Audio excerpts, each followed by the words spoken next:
Ronit, can I please have Ron continue? Ronit is out, and I see Ronit's chair here. Koi baat nahi. Welcome everybody, bachcho. Thank you for joining. Excuse me. हाँ जी अगस्ती बताइए.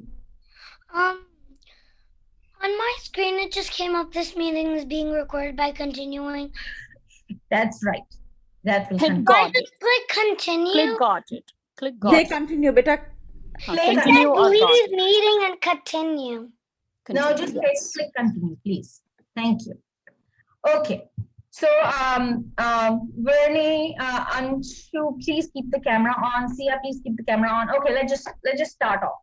So, guys, what is it that attracted you to today's meeting? Was it ancient India? Today's topic, by the way, is space, science, and ancient India. It's everything that you know today, that we know from science today, and how it connects to a land that you guys come from, where your genes come from, where your great grandfather, grandmothers came from.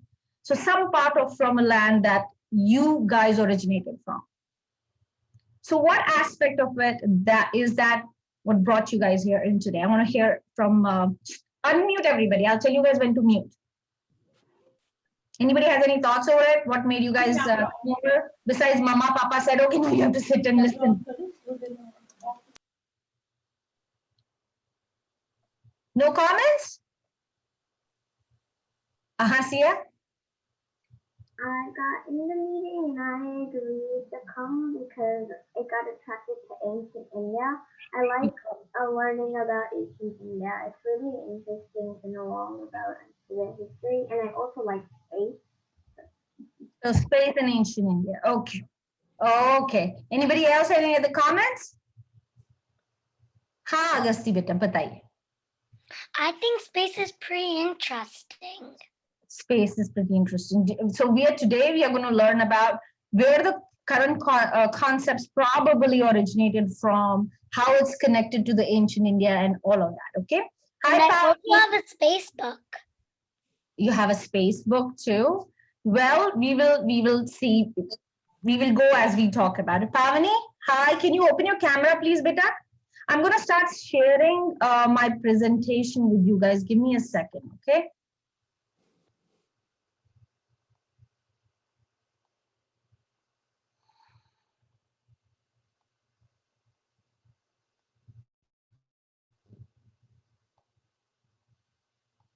Okay, give me a thumbs up if you can see my screen. Awesome. Awesome. Okay, let's just make it a slideshow. So as you guys know, today's topic is space, science, and ancient India. So when you say ancient India, what exactly comes to your mind?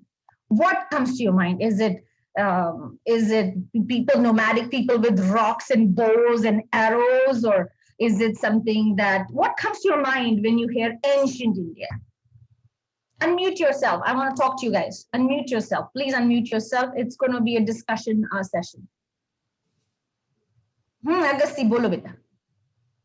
I think ancient India means, I think it means like long ago and like what we don't know. Long ago, that's right. Anshita, Vernie, go ahead.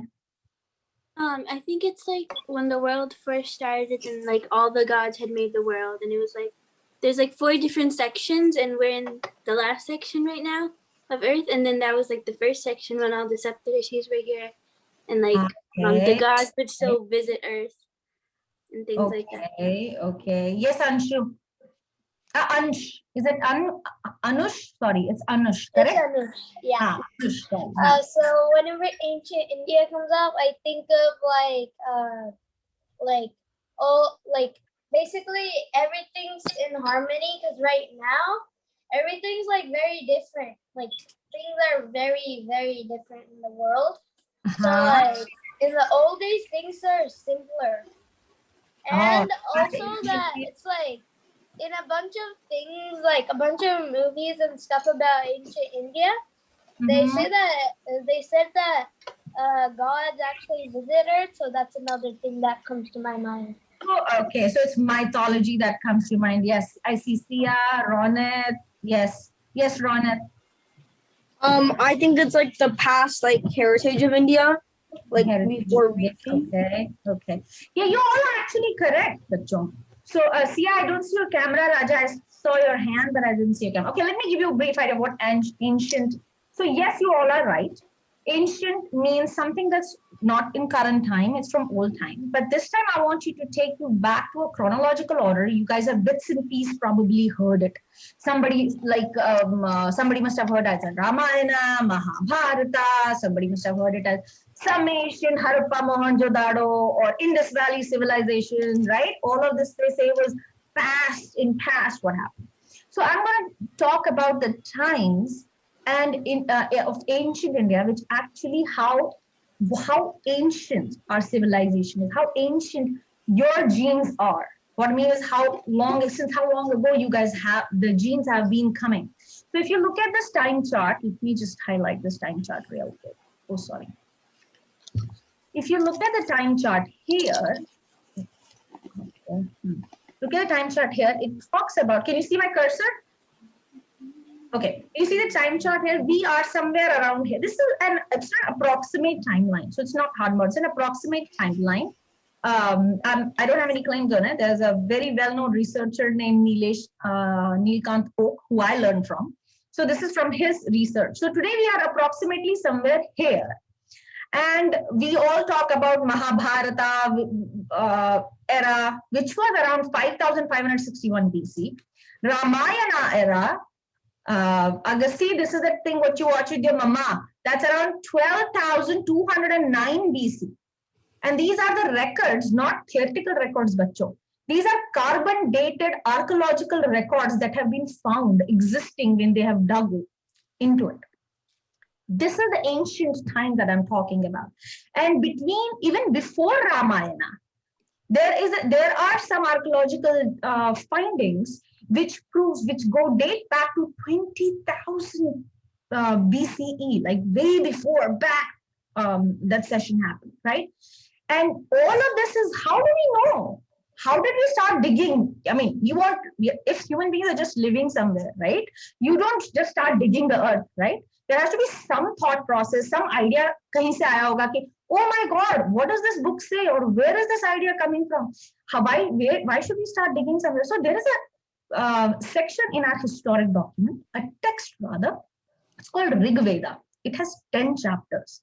Those 10 chapters date back timing to 70,000 BCE. 70,000. Do you see how old that civilization is?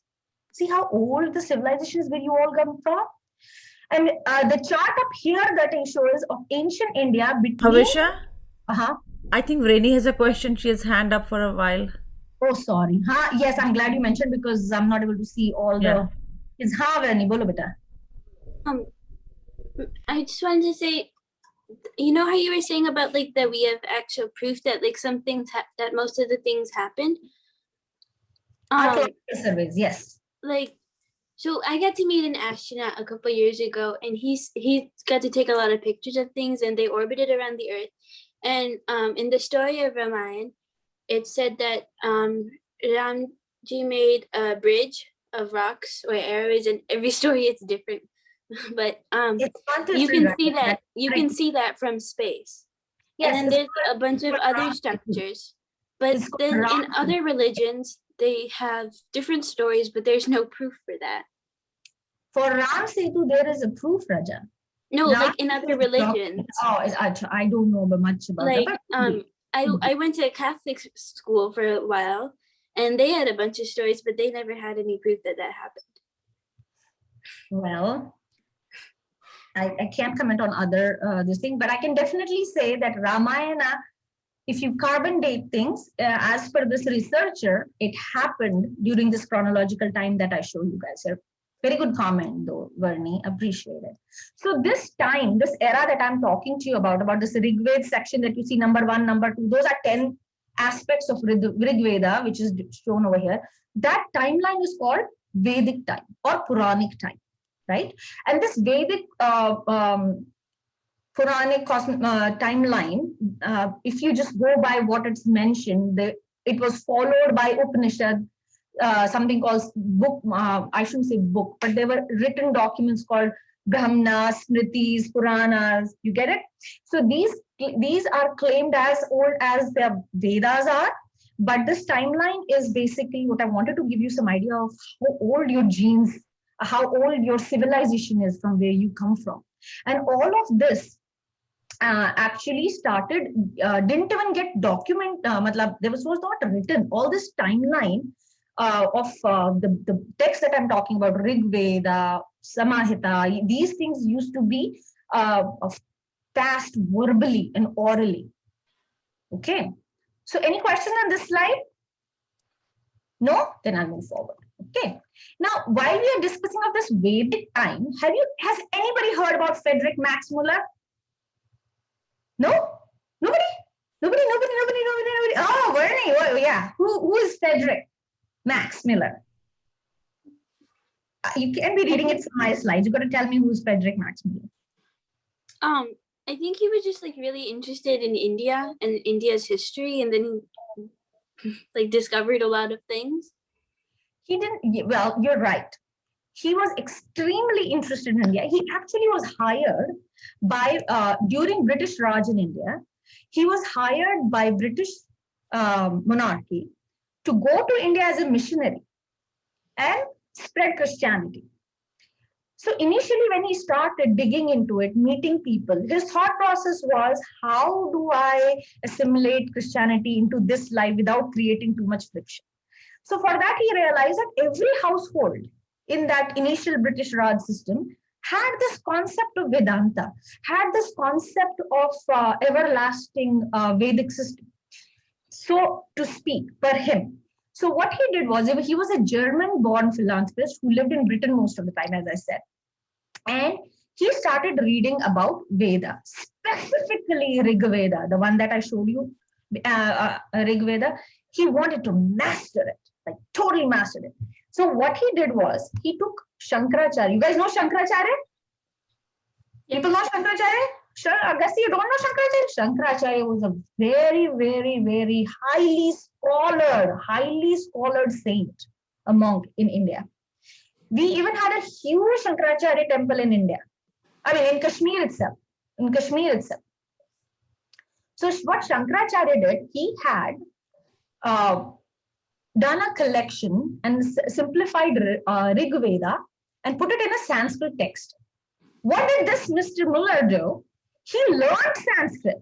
He became a scholar in Sanskrit in his times, and he took Rig Veda written by, guess who? Shankaracharya. He took Rig Veda written by Shankaracharya and he translated it to Sanskrit. While learning about these things, he underwent a transformation from a missionary. He became a fan and a devout Vedantic person. The concept of becoming a missionary revolted him. He even wrote, and there is a documented letter. You can Google it later. There's a documented letter where he is written to monarchy, that time in British times, that I'm not interested in being a missionary to India. I'd rather go there, live there, study about this, and just live my life peacefully. Down the line, once Swami Vivekananda had come to Chicago, he had met Mr. Muller, and Vivekananda had said that Veda, study of Rig Veda system and Vedantic system of India had converted Muller to a saint, literally not in a living style manner, but in thought process. Like he had become extremely vigilant and enlightened person later down in his life.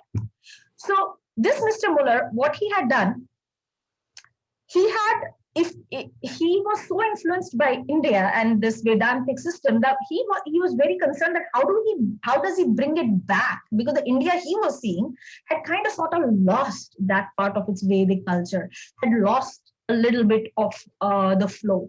So in his words, in own Max Muller's words, the one who was no longer a missionary, he said, if I were, and hear me very clearly, if I were to look over the whole world, to find out the country most richly endowed with all the wealth, power, and beauty that nature can bestow in some parts, a very paradise on earth, I should point to India.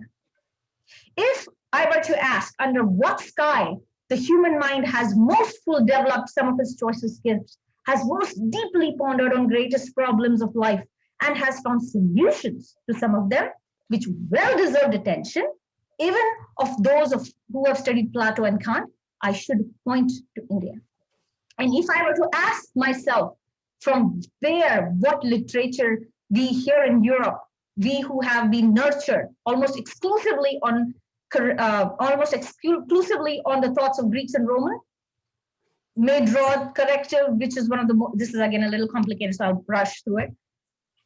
Most comprehensive, more universal, in fact, more truly human, a life, not for this life, but only a transfigured eternal life. Again, I should point to India. What the last line, it sounds complicated. What he means is anything that transfigures, not in beauty of a land mass, but also beauty in thoughts, actions, and beyond the materialistic world knowledge, that land is now none but India.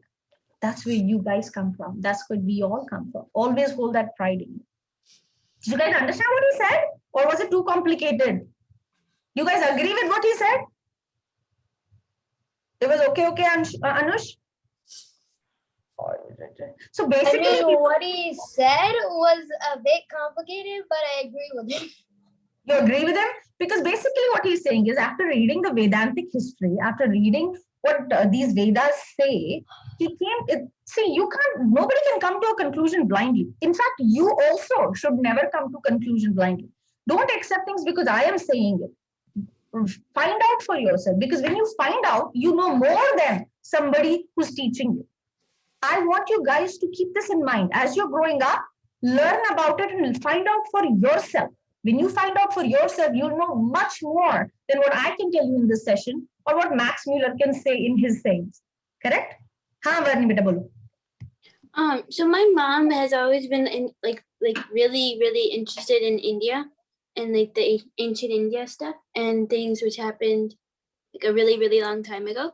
And she always felt like if people in ancient India had actually written down everything, then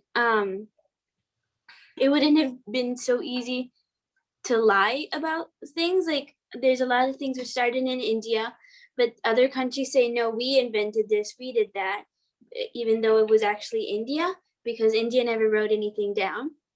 They just passed it around by just telling everyone, teaching everyone.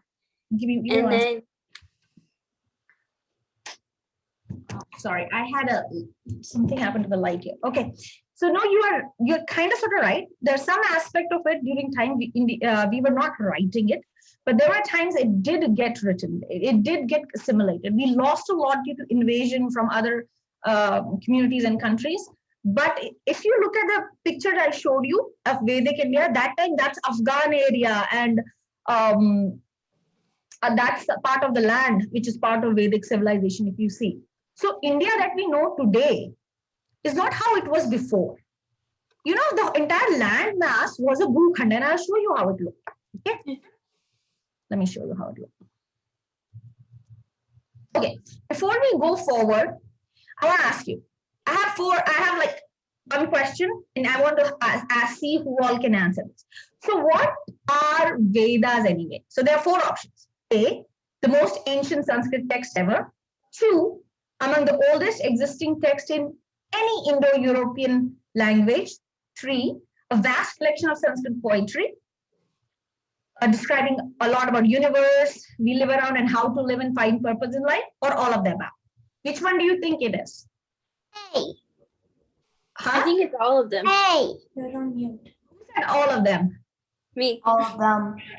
Me. CS is Bernie. 4. Bernie, what is it? 4. Munu, Ananya says 4. Okay. Agasti, what is it?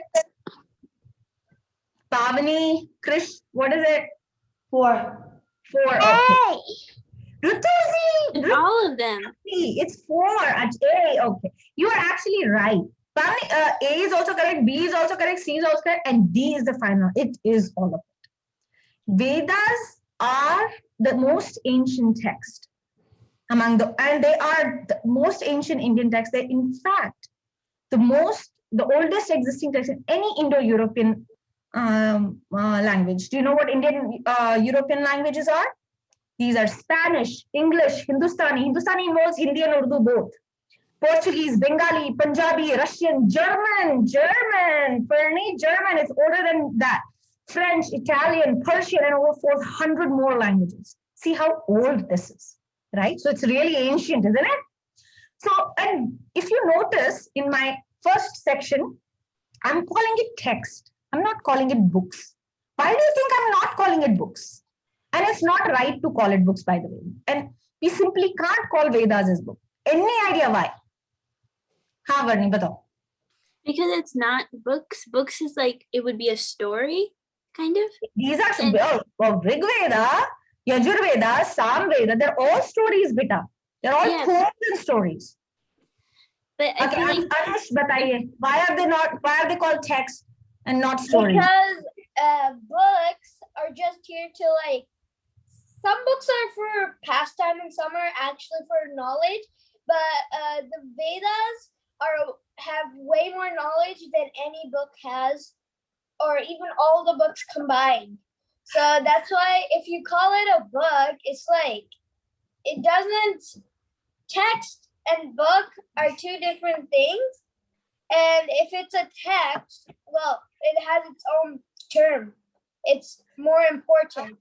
Well, 50 aspect. So book actually involves an author. Book actually involves a hardbound topic of one aspect. A book basically, main aspect is it should have a specified author. Okay, a hardbound textual specified author. But Vedas, during that initial time frame that I showed you, that prehistoric time frame, the entire Veda was transmitted from teacher to student verbally. It was called Shruti learning. Shruti is kaan se sunne wala, hearing.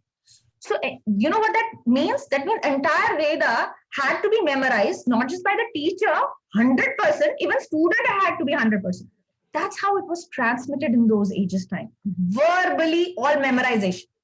Here, when we were kids and you are kids, when mama says do timetables, 13 multiplied by 13, 14 multiplied by 19. See, we will go, oh, mama, I don't want to do timetable, right? Over there, we did all the Vedas verbally. All the Vedas used to get transferred just by listening. And they used to do that by a specific sequence. And the most important aspect of Vedic text is, and why I call text and not a book, is because it's a compilation of the knowledge that was created by these ancient sages. When I call sages, these were astronomers. They were scientists. They were these immensely intelligent mathematicians, astronomers. These people collected all this information and started doing not really in paper bound or written on a palm leaves or anything like that. They collected the information, they transmitted it. They collected the information, they transmitted. That's how it went on for a very long time. We didn't start documenting them as Vedic so-called books. That's why you don't see an author per se of the Veda. You see somebody who kisne collect kiya hai, sangrah kiya hai. Like Valmiki did one sangrah, Shankaracharya did Rig Veda, but he didn't write this. He didn't write it. He did a collection of a certain aspect of those Veda sections. So that's why these are called texts. And the beauty about it is those who collected it, those who assimilated it, they were so humble, even though they were so knowledgeable, they were so humble that they did not want to ascribe a name to it. They used to think this knowledge belongs to the universe. What they have understood, they just wanted to transmit it as is. There was no ego, oh, I identified it, so I have to have a name. That's why the humbleness, the knowledge had made them so humble that none of them, even though they collected this information, none of them put a name on it. So that's why it's called a text. So there are 4 Vedas in total, right? There are 4 Vedas in total, correct? Do you guys know what are 4 Vedas? Say it with me. Unmute. It's an open conversation. Please unmute. Varni bolo, Varni, Agasti. I see some hands up. Anush. I had a question actually. Please, pucho. Okay, Ask. so अगर किसी ने like जो how everyone passes the Vedas down to like, and then every single person would have to memorize it, the teacher and then the student, and then the student would teach other students. What if till he or she is given that approval by the teacher that he can teach? There was a time in ancient India where that was around that 5000 BC, after the Rig Veda period, post Rig Veda and during Smriti period, when Srinagar में शारदा मठ बना था, actually उसका नाम था सरस्वती पीठ. It later became Sharda Peeth. वहां पे सारा वेद संग्रह, that's where the Ved Sangrah used to happen. People from south, Ramanujacharya, he was from south in Tamil Nadu. For him to write a Veda of its own, he had to travel all the way to north, to Srinagar, to study there, pass the literature, and get a stamp over there. Now you are okay to teach Vedas. Now you are okay to write it. So not anybody who learned could teach. And that certification would come from where? Saraswati Peeth, which was later known as Sharda Peeth. In today's world, that aspect of land of Srinagar has gone on the Pakistan POK side. But that is part of the heritage you and I and all of us, all Indians belong to. So what if the student, after getting that permission, what if they decided that they didn't want to teach, and then that whole line would just stop right there? Then what would happen? Did that happen? I actually don't know. In fact, if they have decided not to do it, they probably are not documented anywhere, because if they wanted to do it, there would be some documentation. If you don't want to do it, then why would there be any documentation for that? Mother, what if everyone stopped doing it? Then then no one would know it right now, right? I'm glad at least because somebody they never wrote it down. If they never wrote it down, then no one would remember. After the Shruti time got over, and when then eventually they started documenting it. That's how we know it today, right? That's how you see Upanishad Purana, you see text today. Somebody wrote it after a certain period of time. During the after the Shruti stopped, important Takish, I should show you the chronology again. After the Shruti stopped, they did start writing it. They did. In fact, that's how it came as Rig Veda by somebody, or by, what do you mean by somebody? That means that person has collected it. First was done by, there was Ved Vyas wrote it, Valmiki wrote it. So these are the places some of them have written. We have those Sangra, right? So there was a time that we did start writing it, but when it initially, the book itself says they were Shruti. That means when it first started, that's why I show the chronology. There was a time where it was only listening. Then there was a time when we started documenting. That's how today we know this little bit. There was a time we started documenting. Otherwise, we won't be having this session if we had no documentation. Correct, Raja? Yeah. Okay, so now there are 4 Vedas. Let's go ahead with that. So the 4 Vedas are, in chronology, Rig Veda, Yajur Veda, Sam Veda, and Athar Veda. Athar Veda is the most latest one. Okay. And Rig Veda is ancient, the most ancient one. Okay. Agasti, you have a question? Bolo beta. What are sages? Huh?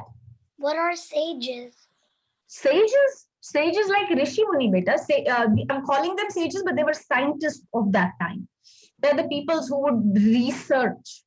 They had dedicated their time of life in researching the mysteries of space, math, surgery, geologists. These were all these kind of scientists. Why would you want to study about surgery? Let's answer that something simply. So if the surgery was not there, do you think if somebody has a fracture or somebody has a some medicine, today doctors are there, surgeons there, if somebody falls sick, how will you fix them? If there is something inside the body, outside the body, I can put an ointment, but something happens inside the body, I can't put an ointment. I have to open and see it. Correct? So that part of study is called surgery. If I have to open and see, or a doctor has to open and see, not I, a doctor has to open, that part is called surgery. Okay. And no, if everybody starts to go open and see themselves, people will start dying, right? Somebody has to study and understand what they're cutting, where they're cutting, right? So they have to study surgery for that. So studying surgery is happening from way back. The oldest Rishi who that is documented to have studied surgery was called Shushruta. His name was Shushruta. Okay. All right. So what you see here is, okay, this is a very interesting map, by the way. Have you guys heard about tectonic plate movements? Have you heard about Earth being one, not one, sorry, all land mass being one? And recently you probably heard Columbus discovered America. Yes. Right? But what if I tell you that in our Vedic text, in our Rig Veda text, they have documented land masses under, this is pre-tectonic movement chart, if you see. And this is, like you can see the one here, this entire land mass on Earth was called Jambudeep. And this first, as this there, you see this India map? This is before the pre-tectonic plate movement. You see this India? This is what's called Bharatavarsha. You see that? There was another called Ketumala Varsha. Third is, this is called Harivarsha. Ilavrita Varsha is right here. Okay? Kuru Varsha is right here. Hiranyaka Varsha. These are, if you see this, North America, this North America was already labeled, bachcho. And it has a name in Rig Veda called Hiranyaka Varsha. And you see this clear around South America, that's called Ramanika Varsha. So Earth and its continent with size, distance, features, and their prosperity were detailed in Rig Veda. Naming of every continent of North and South America, both great land masses, were well identified and existed long before they were discovered by Columbus. This is the power of the history from the land that you guys come from. Always hold that pride in your heart. Did you know that? Did anybody know this? Oh, Anush, you know that? Oh, amazing. Very good. I'm proud of you.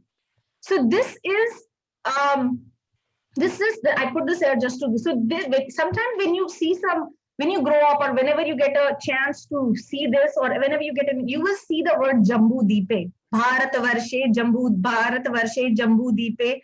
ऐसे करके एक Rigved set में आता है. They actually specify. Ramayana में, why do I even go to Rigved?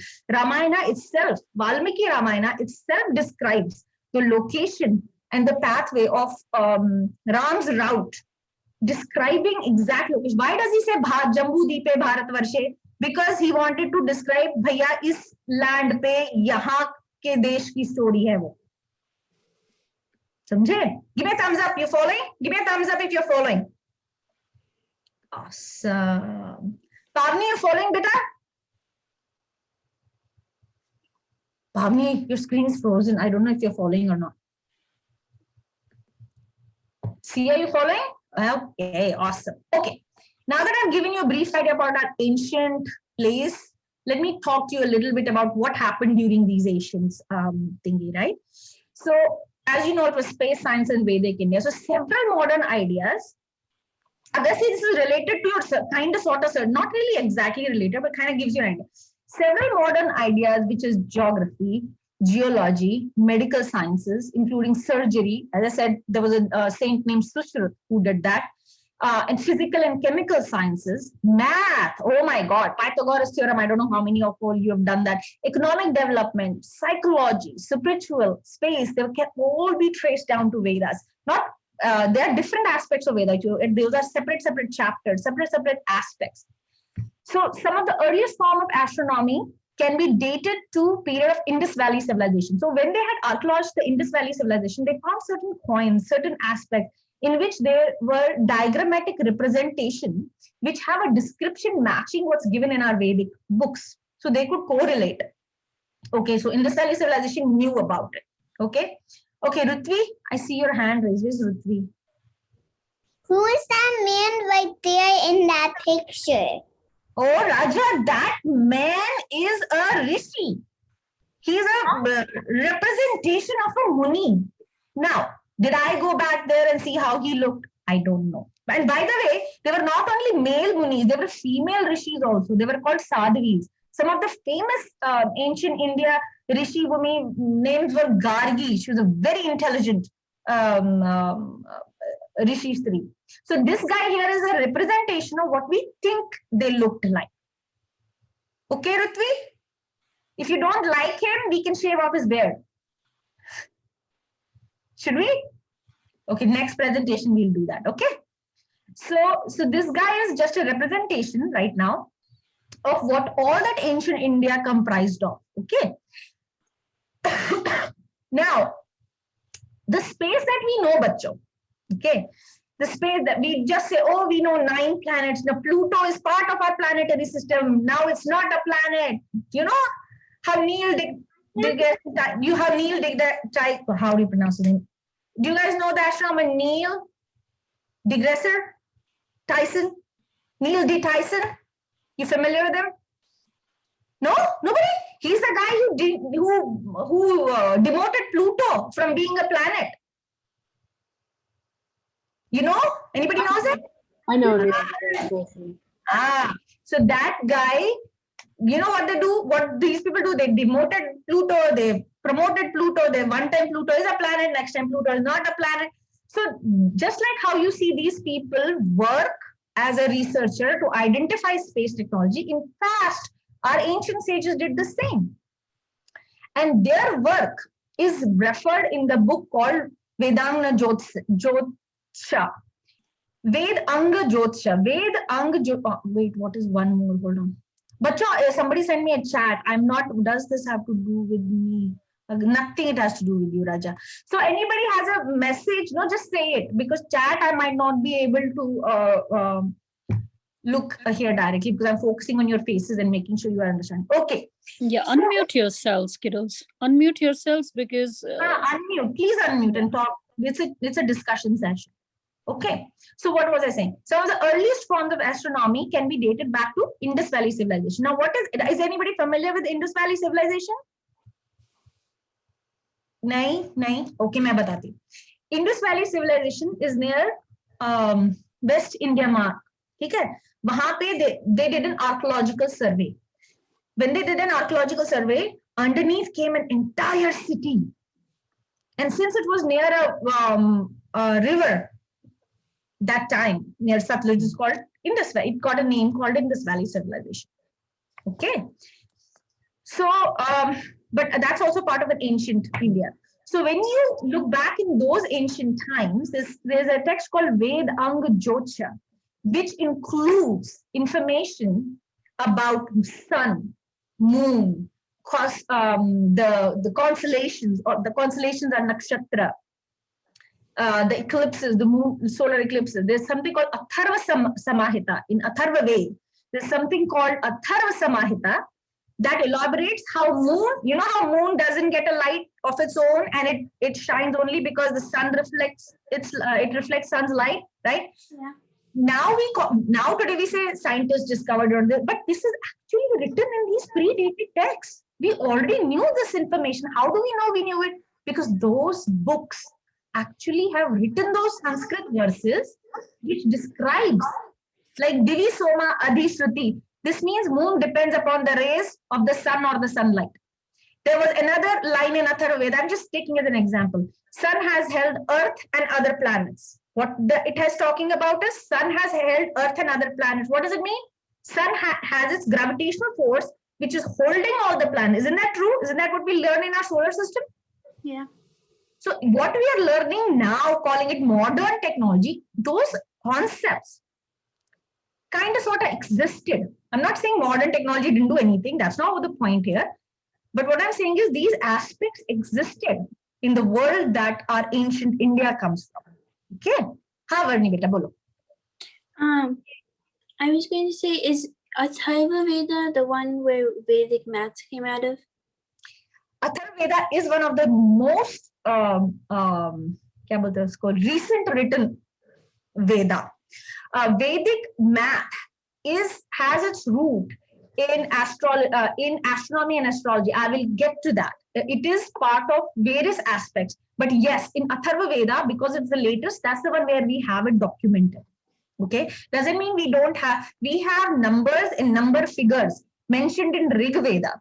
So I haven't personally studied Vedic mathic connections between the two, but I have personally seen that in Rig Veda, it describes the nomenclature of numbering system, decimal system, pointer systems, that I know existed. Now, when did that get transformed into the Vedic math we see today?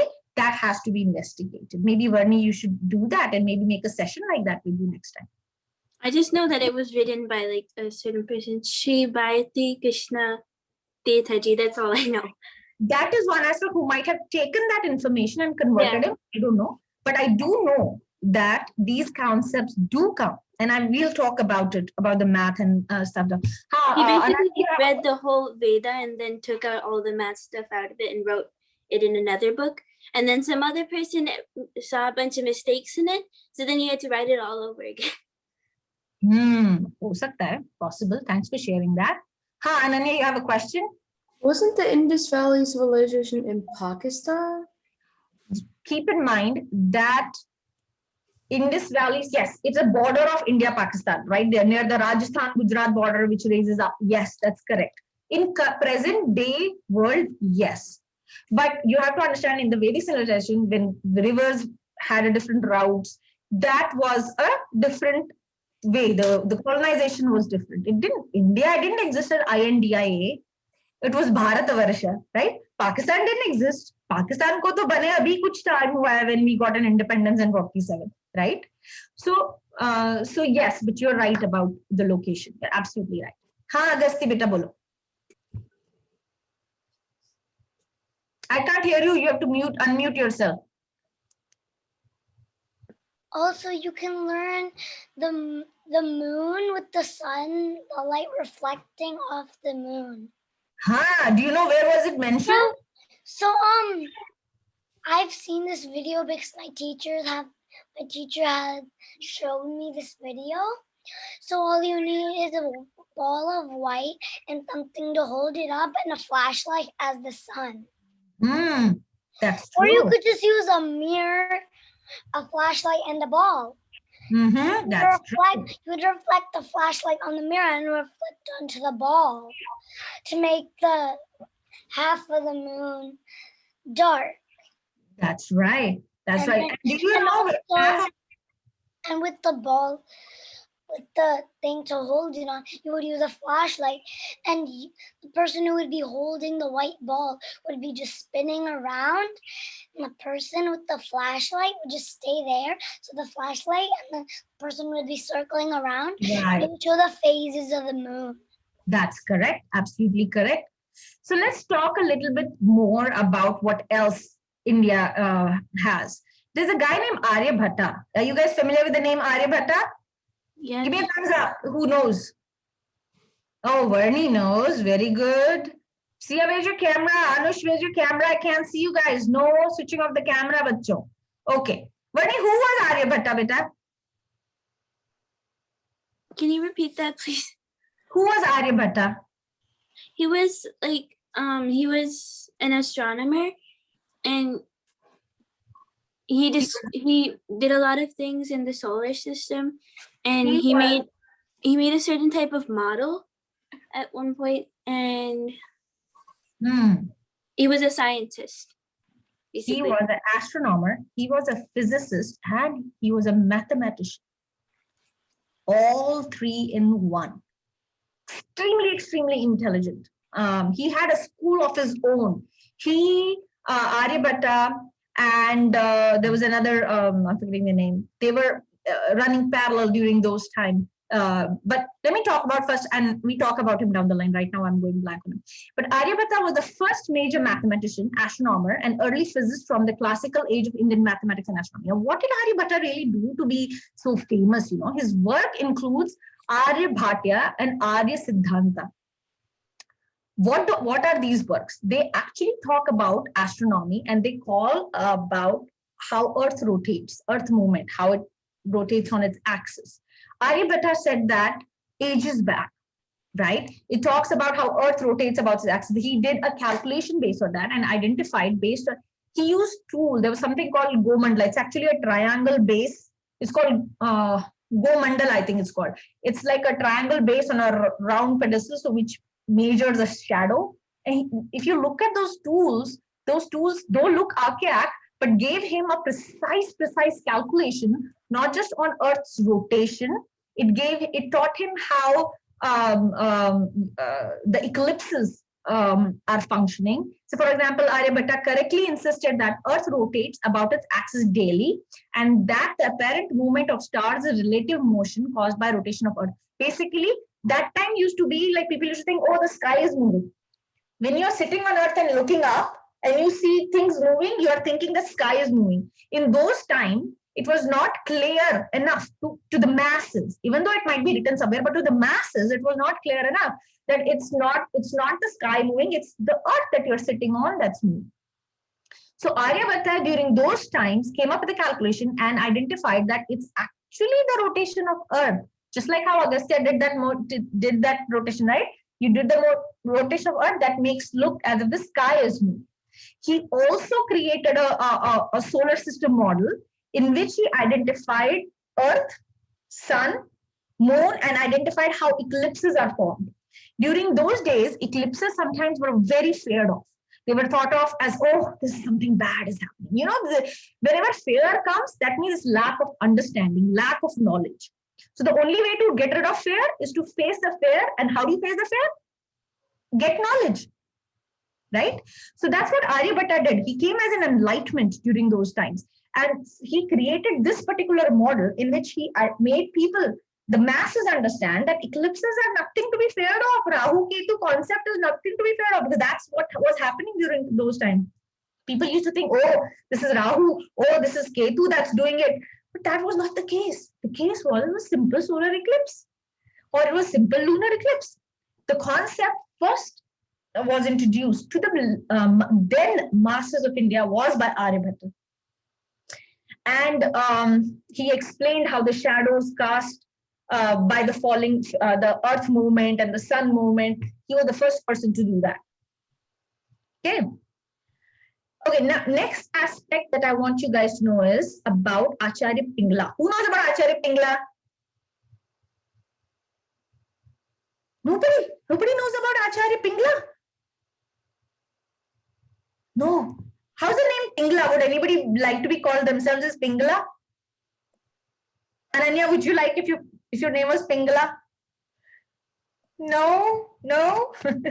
But Pingla actually in ancient time was extremely intelligent mathematician. Those who use computer, those who do coding. Who does coding here? Krish, Anush, Ronit, Ananya, you all do coding, right? In coding, you do binary system. Do you understand binary system? That is part. Do you know what is the basis of that coding?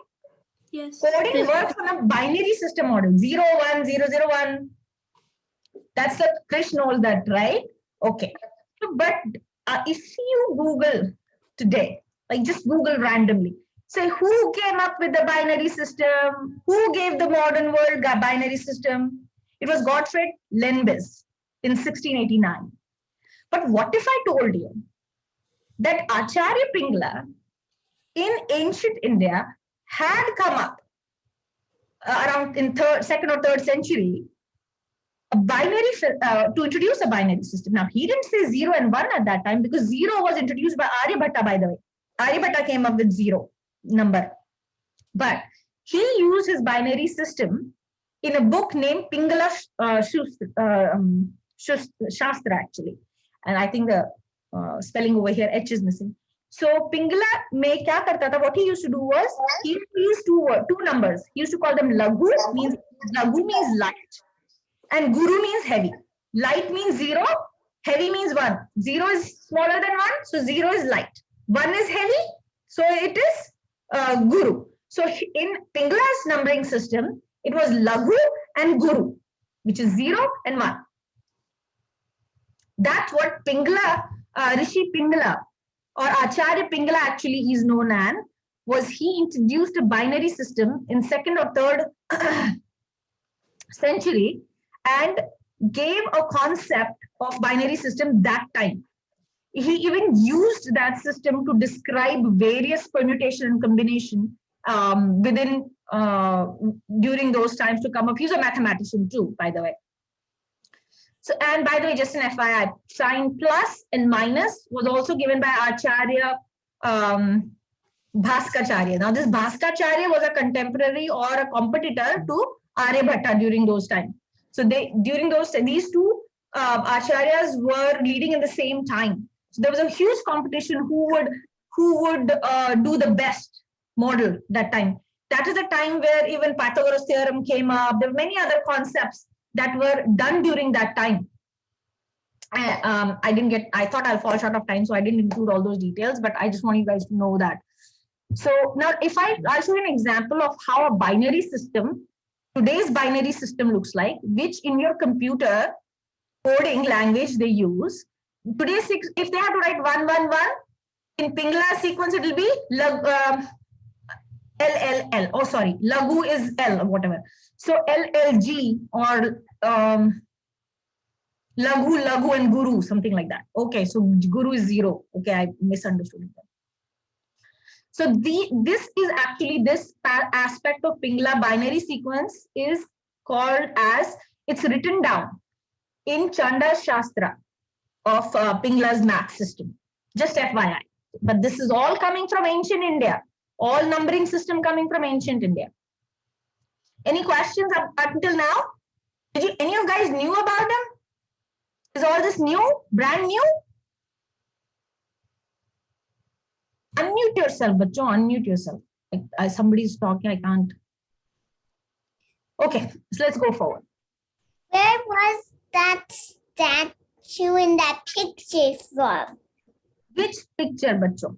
This picture? Yeah, that statue. Where was it? This statue actually is in, I think, Pune, where they have nobody knows how Pingla looked like, by the way.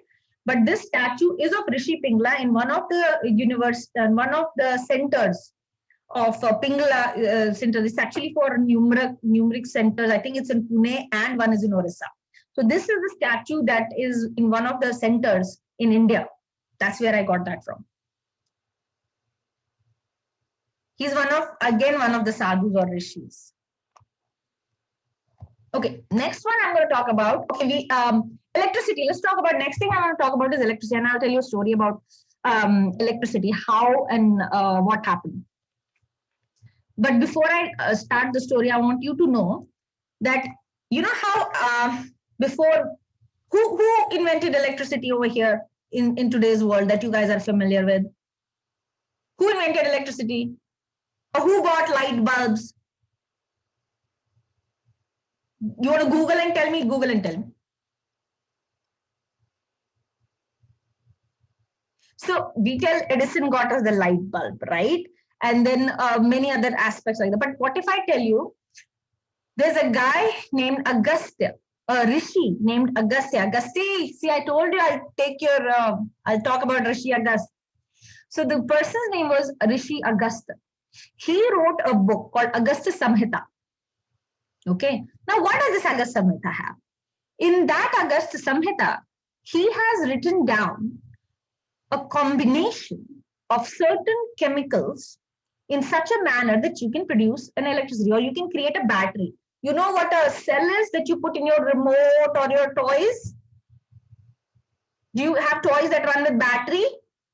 Right? That battery are called dry cell. If you Google today, those dry cell concept, you will say it's called Daniel's dry cell theory. That's what it's called. The concept is called Daniel dry cell theory. So what happened? In 1981, somebody named Shilpa Kalanidhi Rao Sahib Krishnaji Vinayak Vaze, his parents loved him so much and he probably was the only child. They put every name on his name. All of this is just one person. His name was Shilpa Kalanidhi Rao Sahib Krishnaji Vinayak Vaze. He was also known as Raj Sahib Vaze. So he was from Pune in India. So he was studying, he was an engineer. He was studying about ancient engineering or Vedic engineering. His topic of theory was Vedic engineering. So after he finished his engineering, he wanted to study more about this. So he went into this research and he came across something, a description in his text where he found that in Agastya Samhita, it said, and it was from an older text, one of the during Avgas Samhita is from one of the Rigved text. So he pulled it out and he started reading it. And while reading it, he had this shloka in there. Now, I'm not going to read this shloka. It's very complicated. It's for you complicated. It's for me complicated. So there is this word called khigrivne. Okay. Actually, it's khigrivena. That in Sanskrit literally means peacock neck. Literally. So when they started translating the Sanskrit shloka, for them it was pretty easy. They said, oh, it's asking for a copper plate, put it in a earthen vessel, and then take a copper sulfate, take some moist sawdust. They did all of that, and they said, what has that got to do with peacock neck?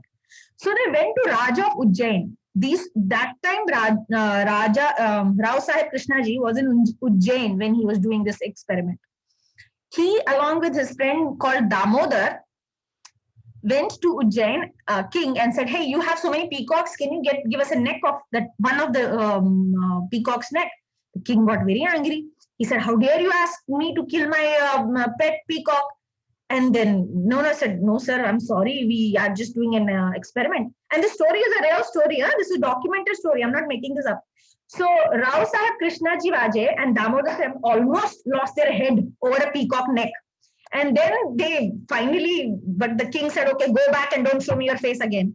Then they met one of their Ayurvedic friend, who was again, Ayurveda is from Veda Shastra.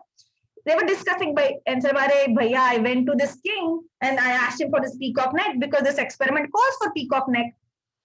And his Ayurveda friend said, can I see what mantra you're talking about? He said, this is the mantra. It says, Khagagrivene.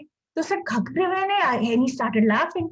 He said, it doesn't mean peacock neck. It just means the color should match that. And that color is copper sulfate color that they needed. So they understood Khagagrivene didn't really mean peacock neck. It meant they needed copper sulfate. And it suddenly completed their entire dry cell. The moment they added that last piece into their setup in an earthenware, they actually created an electricity circuit with 1.13 volt and a short circuit. So basically they started creating electricity and they could switch on a bulb just by putting that setup, following plainly Agastya Samhita instructions. Plainly following the instruction that's given in this old textbook. So while they were doing this, they also realized, Arey bhaiya, this description matches exactly what the Daniel cell system is. How is this exactly the same? So I won't go further on why it is exactly the same. I don't know how Daniel had exactly the same system, but it was exactly the same.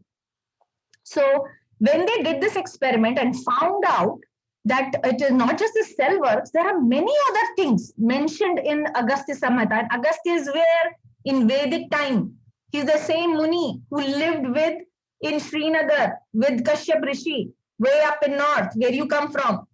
So over there, when they studied further, they found that Rishi Agastya, in his book, has not only just made an electricity, he also found out that Agastya Rishi had identified the type of electricity. See, when you take a comb and you rub it to a silk cloth, do you see any hair raising or kangi getting stuck to your hair? Have you ever seen that happening, or things getting stuck to your hand? Have you seen that happening? It's called, you've not seen it? Okay, then probably you're wearing cotton. If you wear silk sometime, try to rub a plastic comb and you will see an electricity of it. Your hair will start raising on your hand with that. You've seen that with me? Okay. So that is called static electricity. Guess what? That static electricity was called Tadit.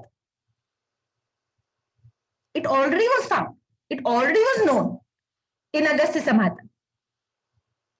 Right? And then similarly, they went ahead and found there are 6 different types of electricity that Samhita, the Agastya Samhita has already identified. Okay. Something that is called from the fiction of rocks and gems. Some are called with the cloud and steam. This is the lightning experiment, right? And then there were Agastya. You have a question? So the god I've been named after made electricity? The god, the Rishi. He's known as a Rishi. Yes, he actually wrote that. That's Agastya Samahita. That is 100% correct. He didn't create electricity. It already existed.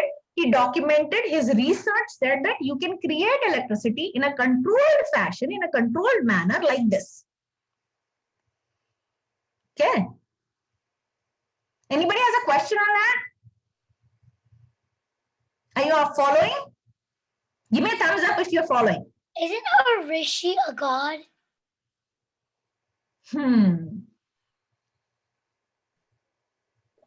Well, let's just put it this way. Let me put it this way. When you see a big candle, when you see, campfire. You've seen a bonfire or a campfire, how huge the fire is, it's big. If you take a candle, and you lit it from that bonfire, you have a smaller flame, correct? On the candle, the flame on the candle. Because you took out some of the fire from the candle. Yeah. So God is like this big fire. Any other saint that comes out is like a small fire in the candle. So saint has its own validity. So Saint Agastya Rishi is called a Rishi. So he's almost like a god. You can call him that, but there's a demarcation there. You follow, or did I confuse you? Okay. Any other question, Bacho? You following? Very good, very good. Okay, so where this Sri Agastya Rishi had identified 6 types of electricity that can be generated within a closed circuit loop or a closed system, in a controlled system, which is very important. See, when you make something, it has to be in a controlled manner. Otherwise, it can be very dangerous. Hai na? Ho sakta na? So that's what Agastya Rishi did. Agastya Rishi also accounted not just over there. Do you know, I don't know, maybe Agastya and Ruti won't know, but maybe Ananya, Varni, maybe Anush or Krish, maybe. Have you guys read about coating of a metal or electroplating? Or have you guys read, a little bit, have you heard metal coating on another metal, or coating of a metal, or one coating over another metal? Have you heard that? Yeah. So when you say, or if you buy a silver, say it's a silver coated or it's titanium coated, any method where you apply metal over metal, it's called electroplating. That concept was also mentioned in Agastya Samahita. He had formulated or mentioned how to polish gold, how to polish silver and copper with this battery system. Isn't that interesting? All of this concept existed in our Vedic period. Hai ki nahi? And because of that, because of this study, Agastya Rishi started being called as a battery born. This coin name was given during Rao Sahib Vaze's time. It was not an ancient name, but during Rao Sahib Vaze. But till Rao Sahib Vaze went and found out about this, dug through this system, nobody knew this existed. There were pages and pages of data there, but nobody knew. That's why Rao Sahib Vaze gets a credit for it, because he brought this information to fore. He tested this theory. And now we know that Agastya Samahita exists, and Agastya Samahita has all of this. Follow? Follow? Good. Okay. Now, that was my actually last slide for today. Am I over time? Do you have any questions? Any questions for me? But before I close, I want to tell you something. I have not read everything, but whatever little I read, whatever little you grow up and read, never stop at that. Because the crux of Veda, bachon, or any science or any concept from the land that you come from is to be inquisitive throughout. What I've written over here, I question everything that you learn, to learn more. Don't question to challenge, question to learn more. Okay, never stop questioning that. And always find out for yourself. Whatever you heard from me today, go back and question it.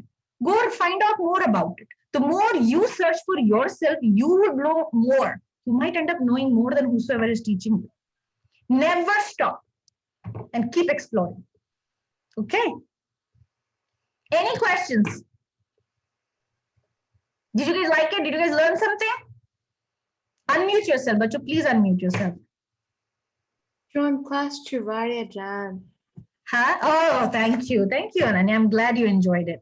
Did you like, if you guys loved it, you learned it, the best tribute would be you guys go back, learn about it yourself. Don't learn it for your parents. Don't learn it for me. Don't learn it for anybody. Learn it for yourself. And this is not my concept. This is a Vedic concept. It is from the land where you come from. Always hold that pride in yourself. And the best tribute to your own self would be to learn more, carry it forward, and teach somebody else down the line once you know enough. Okay? Any other questions? No? Pavni, you understood everything? Half the time I couldn't see you, Raja. Your camera was closed. I was having some technical difficulties. Okay, koi baat nahi. I'm sorry, bache. If no more questions, then we can probably stop recording or... Rutu, you have a question, honey? No? Okay. Oh, no questions. I'm glad. I'm glad everybody understood. There are only 2 times when we have no questions. One, we are either too bored, or one, we have understood everything. I'm thinking you guys have understood everything. Chivaya Jan Basa in that photo. Oh, in the photo, not in real life? No, also in real. Thank you, Bacha. And nothing beats how you look. You look beautiful. Thank you. I think that's it. Krish, any questions? Anush, any questions? Sia, any questions? Varni? Bye. Bye. Thank you guys for joining. And Awesome thank you to session, Havvisha. Havvisha auntie. Thank you. So much. We got to learn, the adults got to learn so much today. Well, I just tried. I hope it was a good session. Bye. Thank you. It's all Bye. knowledge bundled up together, so anybody can learn from that. Chalo, Brilliant session, You're Havvisha. amazing, Havvisha, and the attendance talks for itself, so I don't have to say much. well, I'm glad they enjoyed it. Yes. Thank you, dear. Bye, you. Indu. Bye-bye. I'm going to stop